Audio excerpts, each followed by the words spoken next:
በጣም ነው የምናመሰግነው። አመሰግናለሁ ፕሮፌሰር። እዚህ ጉዳይ ትኩረት ሰጥታችሁ በሰዓታችሁ የተገኛችሁ የሚዲያ ሰዎች በጣም ከልብ ነው በእውነት የምናመሰግነው። ትብብራችሁ ጊዜ ተለይቶና ያውቅምና ለዛ በጣም ትልቅ አክብሮት እና አድናቆት ነው ያለን። ምስጋናችንንም በዚህ አጋጣሚ እናቀርባለን። አሁን በእናንተው ትብብር ይሄ ዝግጅት በቀጥታ ለህዝብ እየተላለፈ ነው እና ይሄን ዝግጅትም ደግሞ በቀጥታ የሚከታተለውንም ደግሞ ህዝብ በአገር ውስጥም በውጭም ያለውን ጊዜያችሁን ወስዳችሁ ይሄ ትልቅ ሀገራዊ ጉዳይ መሆኑን አምናችሁ በመከታተላችሁ ከልብ ነው በእውነት የምናመሰግነው። አጠቃላይ ሰሞኑን ያደረግናቸውን መግባባቶች በተመለከተ ፕሮፌሰር በደንብ ሄዶበታል።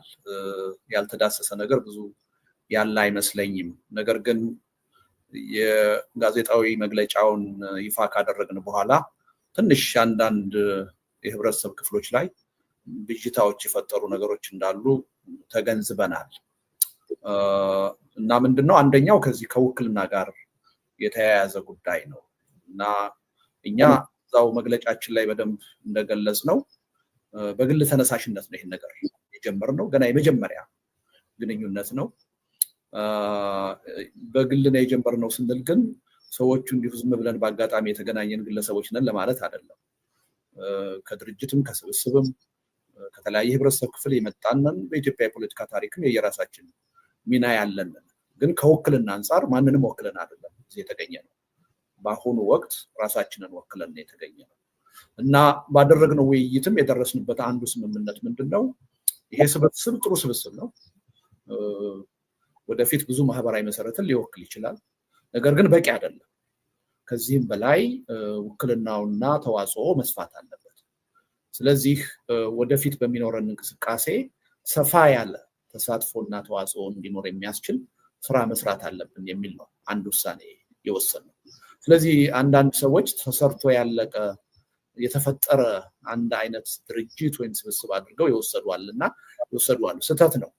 ገና ቋሚ ስም እንኳን አልመረጥንም።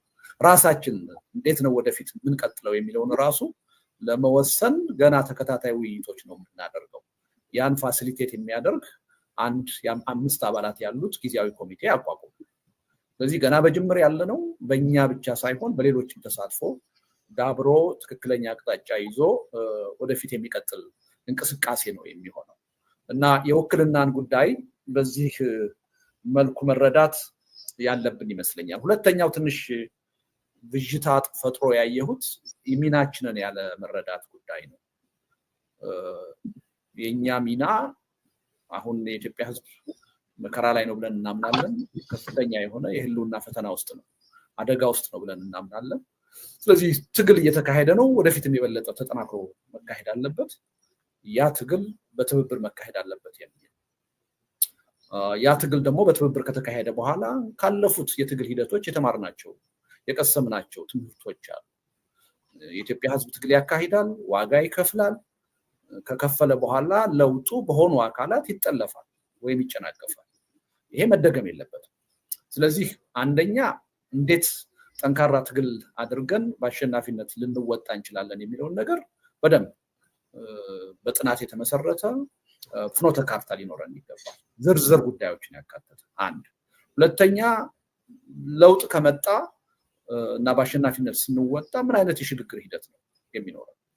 ለዚህም አስቀድመን መዘጋጀት አለብን። አሁን በስልጣን ላይ ያለው አገዛዝ በእኛ ትግል ብቻ ሳይሆን በራሱ ውስጣዊ ድክመትና ችግር ከፊታችን ባለ ማንኛውም ጊዜ ሊፈራርስ ይችላል። በጣም በጣም ትልቅ የሆነ ችግር በውስጡ ያረገዘ ስርዓት ነው። ስለዚህ ዋናው ማሸነፍ ነው። የሽግግሩን ጉዳይ ኋላ እንደርስበታለን ብለን እጃችን አጣጥፈን ቁጭ ልንላቸው። ስለዚህ የሽግግርን ጉዳይ ከወዲሁ እየተነጋገርን ምን አይነት የሽግግር ነው የሚኖረው የሚለውን ነገር አንድ ፍኖተ ካርታ ያስፈልገናል የሚል መተማመን ላይ ደርሰናል። ከዚህ ውጪ ምናልባት አንደኛ ይሄ የብሔራዊ እርቅ መድረክ አይደለም። የወንጀል የጥፋት ተጠያቂነትን እኛ የመማር ወይም ደግሞ የተጠያቂነትን ጉዳይ የማካሄድ ማንዴት የለም። ይሄ ጉዳይ ደግሞ አንድ ትልቅ እንቅፋት እንደሆነ ለመሰባሰብ ተረድተናል። ስለዚህ አንዱ የተማመንበት ነገር ምንድነው? ይሄ እንቅፋት የሆነ ነገር እንቅፋት ሆኖ እንዳይቀጥል መተማመን ያለብን ምንድነው? ሁላችንም በፖለቲካ ሂደቱ ውስጥ ስንቆይ የሰራናቸው ስህተቶች፣ የተፈጸሙ ወንጀሎች ይኖራሉ። ስለዚህ ይሄ ተጠያቂነት መኖር አለበት። ያ ተጠያቂነት ግን አሁን ሊካሄድ አይችልም። አሁን አገዛዝ ነው ያለው፣ ህዝቡ ልቂት ውስጥ ነው ያለው፣ አገሪቱ በመኖርና ባለመኖር አፋፍ ላይ ነው ያለችው። በዚህ ወቅት ተጠያቂነት ሊመጣ አይችልም። ስለዚህ አሸንፈን አንድ ሁሉን አቀፍ የሆነ የሽግግር ሂደት በሚመጣበት ጊዜ የሽግግር ፍትህ መኖር አለበት። ያኔ እንደየጥፋታችን እንደየወንጀላችን ተጠያቂ የመሆንን አስፈላጊነት ከወዲሁ መተማመን አለበት የሚል ነው። በዚህ ደረጃ ተማምነናል። ስለዚህ አንዳንድ ጊዜ የመታረቅ መድረክ አድርገው የወሰዱት ሰዎች አሉ። እሱ አይደለም። እሱ በሽግግር ሂደት ጊዜ የሚደረግ ነው፣ የኛ ዓላማ አይደለም እና እዚህ ላይ አንዳችን ለሌላችን የተለያየ ስሜት ሊኖረን ይችላል። አንዳችን ሌላችንን ተጠያቂ መሆን አለበት ብለን ልናምን እንችላለን። አዎ፣ ነገር ግን ይሄን ችግር የምንፈታው ዛሬ አይደለም። ይሄ ችግርም ደግሞ ለመተባበር እንቅፋት ሆኖብን ሊቀጥል አይችልም በሚል መስማማት ላይ ደርሰናል። አንዱ እሱ ነው። ሌላው የትግል ስልትን የማዋሃድ ወይም ደግሞ የትግል ስልትን አንድ የማድረግ እንቅስቃሴ አድርገው ያዩታል የየራሳቸውን ትርጉም በመስጠት። እሱም ስህተት ነው። በኢትዮጵያ ተጨባጭ ሁኔታ አሁን ያለው ነባራዊ ሁኔታ ሁለት የትግል ስልቶች ኢትዮጵያ ውስጥ እንዲኖሩ አድርጓል።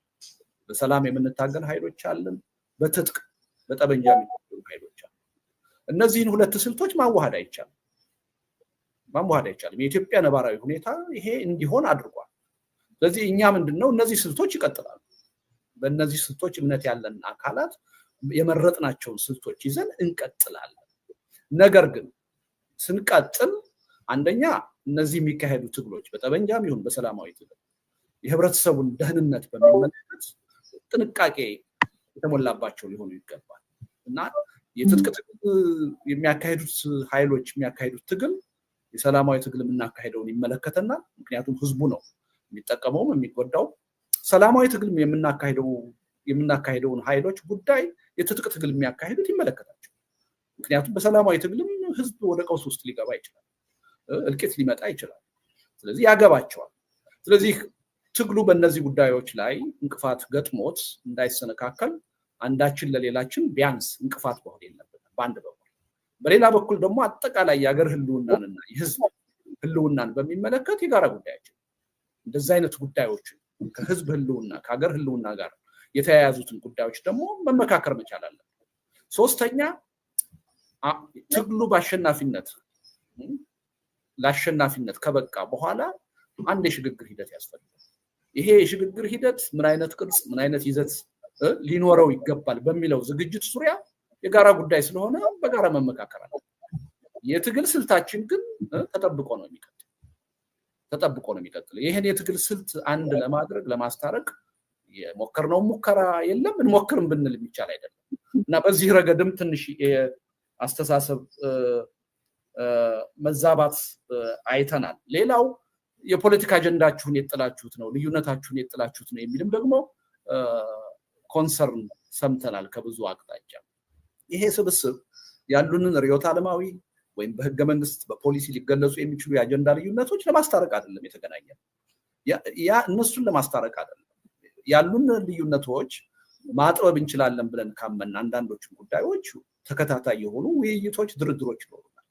በዛ ደረጃ የተስማማንባቸውን ጉዳዮች አትሊስት እኛ የተስማማንባቸው መሆናችንን ለህዝባችን እንገልጻለን። ህዝባችንም እንዲስማማባቸው። ወሳኙ ህዝብ ነው፣ እኛ አይደለም። በዛ ደረጃ ያልተስማማንባቸውን ጉዳዮች ህገ መንግስታዊ ጉዳዮች ሊሆኑ ይችላሉ፣ ስትራቴጂክ የሆኑ አይዲዮሎጂካል የሆኑ ጉዳዮች ሊሆኑ ይችላሉ። እነዛን ጉዳዮች ደግሞ በእኛ ስምምነት ካልተደረሰባቸው የጉዳዩ ዋና ባለቤት የሆነው የኢትዮጵያ ህዝበ ውሳኔ እንዲሰጥ ይደረጋል። ወደፊት የሽግግር ሂደት ሲመጣ በዛም የማይፈቱና ዘላለም የልዩነት አጀንዳ ሆነው የሚቀጥሉ ነጥቦች ሊኖሩ ይችላሉ፣ የማይታረቁ በሌሎች ሀገሮች እንደምናየው። እነሱም ደግሞ ቀጣይ በሆነ ዴሞክራቲክ በሆነ የምርጫ ሂደት ይዘናቸው እንቀጥላለን። አንድ ጊዜ አሸናፊ የሆነ በህዝብ ምርጫ የሚቀጥልበት ጉዳይ ይኖራል። ስለዚህ የዚህ ስብስቡ ዓላማ አጀንዳን ማስታረቅ አይደለም። ይሄ ግልጽ መሆን አለበት። ያን የማድረግ ማንዴት የለንም። ነገር ግን እነዚህ ልዩነቶቻችን እንደተጠበቁ ሆኖ የጋራ ሀገር የጋራ ህዝብ ነው ያለን። ይሄን ህዝብ ከጥፋት መታደግ አለብን። ለመታደግ የሚያስማሙን ጉዳዮች ምንድናቸው ብለን ለይተናል። አንዱ ምንድነው ዘላቂ የሆነ ሰላም ያስፈልጋል። ሰላም ከሌለን የትኛውም የምናነሳውን ጥያቄ መልስ ማስገኘት አንችልም። ሰላም መኖር አለበት። ሰላም እንዲኖር ደግሞ የግፍ አገዛዝ ከኢትዮጵያ መወገድ አለበት። የግፍ አገዛዝ ባለበት ሁኔታ ሰላም ሊመጣ እንደማይችል ሁላችንም በተጨባጭ የምናውቀው ነገር።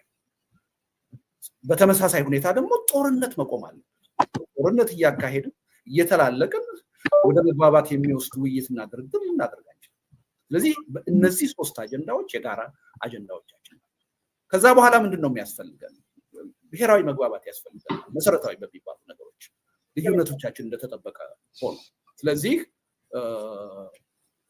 ጀኒውን የሆነ እውነተኛ የሆነ የውይይትና የድርድር ሂደት ወይም ናሽናል ዲያሎግ ያስፈልጋል። እሱን ተከትሎ ደግሞ አሁን ያለው የኢትዮጵያ ችግር በገዢው ፓርቲ በተወሰኑ የፖለቲካ ኃይሎች ብቻ የሚፈታ አይደለም። ሁሉን አቀፍ የሆነ አዲስ የሽግግር ሂደት ያስፈልጋል። በዚህም ተስማምተናል። ስለዚህ እነዚህን መሰረታዊ ነጥቦች ይዘን በሚኒመም ወይም በመለስተኛ አጀንዳ ተባብረን ትግል ማድረግ እንችላለን። እነዛ ያ ትግል ሁለት ፈርጅ ይኖረዋል።